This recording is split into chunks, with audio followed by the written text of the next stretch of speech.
In this demonstration, we're going to put this rope into motion. There are a couple of different ways we can do this. First, we can roll it up in a ball and toss it back and forth. Here the rope is acting like a particle, and there's a mathematical expression that would describe its pathway between us. Another way we can put this rope into motion is to stretch it out.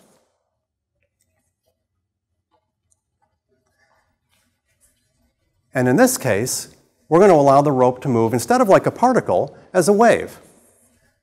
As we swing it around, there's one giant loop in between the two of us.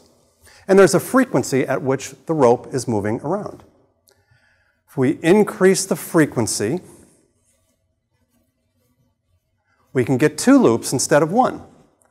There should be one point in the middle that is staying still.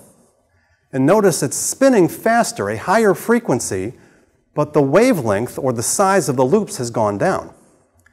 Now this is a quantized process. We had one loop and now we have two. There's no way we can get 1.5. That's just not going to work. It's got to be an integer number of loops. If we swing it faster still, we should be able to get 3 loops with 2 spots in between that are not moving. The spots that are not moving are called nodes. And notice, I have to expend more energy. So the greater the frequency, the greater the energy, but the smaller the wavelength. Let's go back down to 2 loops and make a couple of points about this.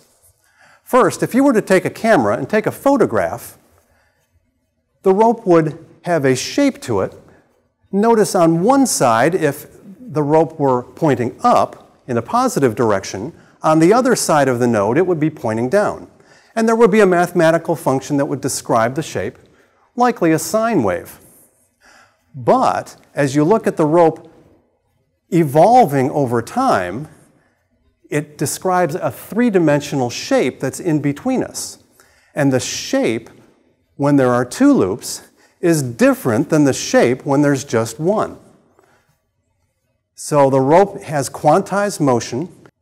One final point. We go back to 2 loops. From my point of view, the rope is swinging in a clockwise direction. But we can get the same shape by spinning it in the opposite direction. Again, if you took a photograph, it would look identical.